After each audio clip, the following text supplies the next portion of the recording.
আজি মোৰ সোণালী মুৰ্গী পোৱালিখিনিৰ 10 নম্বৰ দিন আৰু 10 নম্বৰ দিনৰ এতিয়া বৰ্তমান আবেলিৰ সময় হৈছে। আবেলি বৰ্তমানে দানা দি দিয়া গৈছিল আৰু দানা দিয়াৰ পিছতে পানীও দি দিছোঁ আৰু এয়া দেখিছে ডাঙৰ পানী বাচন লগাই দিছোঁ, যিহেতু ইহঁতৰ অকণমান পানীখিনি পানী পৰিমাণটো কম হোৱা যেন লাগিলে, সৰু বাচন নাছিলেও সেইকাৰণে যোনটো 3 লিটাৰৰ চাইজৰ সেইটো লগাই দিছোঁ আৰু সেইটো লগাই বাল্বখিনি অন কৰি দিছোঁ।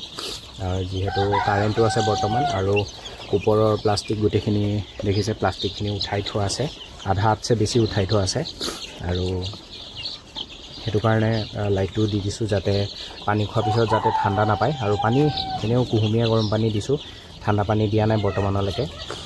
দুবাৰে দানা পানী দি আছোঁ, ৰাতিপুৱা আৰু আবেলি, আৰু কোনোবাৰে ঠাণ্ডা পানী দিয়া নাই, কুহুমীয়া গৰম পানী দি আছোঁ। আৰু 2 সপ্তাহমান পাৰ হওক, তাৰপিছত লাহেকৈ ঠাণ্ডা পানী ব্যৱহাৰ কৰিম মুৰ্গী পোৱালিখিনি।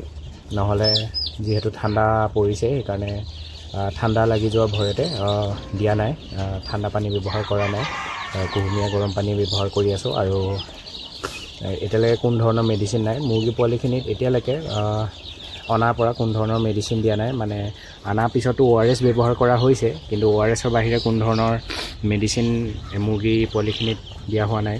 আৰু প্ৰি ষ্টাৰ্টাৰ দানা ব্যৱহাৰ কৰি আছোঁ, যিহেতু প্ৰি ষ্টাৰ্টাৰত সকলো ধৰণৰ মেডিচিন মিক্স কৰাই থাকে, প্ৰি মিক্স থাকেই, সেইকাৰণে কোনো ধৰণৰ বৰ্তমানলৈকে মেডিচিন ব্যৱহাৰ কৰা নাই।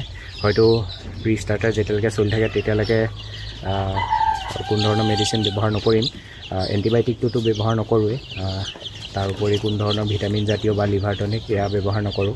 চাওঁচোন কেনেকুৱা ধৰণৰ ৰিজাল্ট পাওঁ। বৰ্তমানলৈকে মুৰ্গীখিনি সুস্থ দেখা পাই আছোঁ আৰু পাখিখিনিও ভালদৰে গজিছে, কোনো ধৰণৰ সমস্যাৰ সৃষ্টি হোৱা নাই। যেতিয়া প্ৰি ষ্টাৰ্টাৰ শেষ হ'ব তাৰপিছত ভিটামিন ব্যৱহাৰ কৰিম। এইবাৰ অকণ বেলেগ ধৰণৰ ভিটামিন এটা আনিছোঁ, ভিমাৰেল নহয়, ভিমাৰেল বা এমবিপ্লেক্স নহয়, মই আপোনালোকক দেখুৱাম যেতিয়া ভিটামিন ব্যৱহাৰ কৰোঁ তেতিয়া দেখুৱাম। এনেকুৱা এটা ভিটামিন য'ত ভিটামিন, মিনাৰেল, তাৰপিছত এমাইনো এচিডছ গোটেইখিনি আছে, যিখিনি যদি দানাত পৰিমাণ কম থাকে, যিহেতু সোণালী দানাত এইবিলাক বস্তু অলপমান কমকৈ ব্যৱহাৰ কৰে। এমাইনো এচিডছ যোনখিনি হয়, এমাইনো এচিড বিশেষকৈ 3 টাইপৰ ব্যৱহাৰ কৰে দানাত, DL মেথিঅনিন বুলি কয়, L লাইচিন, তাৰপিছত L থ্ৰিঅ'নাইন বুলি কয়। এই 3 ধৰণৰ এমাইনো এচিডছ ব্যৱহাৰ কৰে। এই 3 ধৰণৰ য'ত এমাইনো এচিড যোনটো থকা মানে এটা কম্বিনেশ্যন থকা ভিটামিন, য'ত মানে ভিটামিন, মিনাৰেল আৰু এই এমাইনো এচিডছখিনি আছে। মই দেখুৱাম যেতিয়া ব্যৱহাৰ কৰোঁ ভালদৰে, আপোনালোকে ব্যৱহাৰ কৰিব পাৰিব সেইটো। কাৰণ কিয় দানাত কেতিয়াবা কি হয়, কিছুমান বস্তু কমকৈ মিক্স কৰে দামটো কমাবৰ কাৰণে, সেইটো কাৰণে মুৰ্গীৰ যথেষ্ট সমস্যাত পৰা দেখা যায় বা গ্ৰ'থ ভালকৈ নলয়। আপুনি চাব যেতিয়া মুৰ্গীৰ প্ৰি ষ্টাৰ্টাৰ চলাই থাকে তেতিয়া গ্ৰ'থটো ভাল হয়, কিন্তু যেতিয়া আপুনি সোণালী ষ্টাৰ্টাৰ ব্যৱহাৰ কৰিবলৈ আৰম্ভ কৰিব ইহঁতৰ গ্ৰ'থটো শ্ল' হৈ যায়। কাৰণটো সেইটোৱে যে ইহঁতক মানে যিটো থাকিব লাগে ইহঁতৰ গ্ৰ'থৰ কাৰণে সেইটো সঠিক পৰিমাণত নাথাকে কাৰণে ইহঁতৰ গ্ৰ'থটো ভালদৰে হোৱা দেখা নাযায়। মই দেখুৱাম বাৰু মেডিচিন ভালদৰে যি ব্যৱহাৰ কৰোঁ, মেডিচিন নামো কৈ যাম, আৰু যোনখিনি ধৰি লওক সচৰাচৰ মানুহে নাম নুশুনে বা আপোনাৰ দেখা নাপায় সেয়া মই মেডিচিন ভালদৰে ভিডিঅ'ত দেখায়ো দিম। আৰু আজি ভিডিঅ'টো ইমানটোৱে, আৰু যদি অলপমানো ইনফৰ্মেটিভ বুলি ভাবিছে তেন্তে চেনেলটো ছাবস্ক্ৰাইব কৰি ৰাখিব। ধন্যবাদ।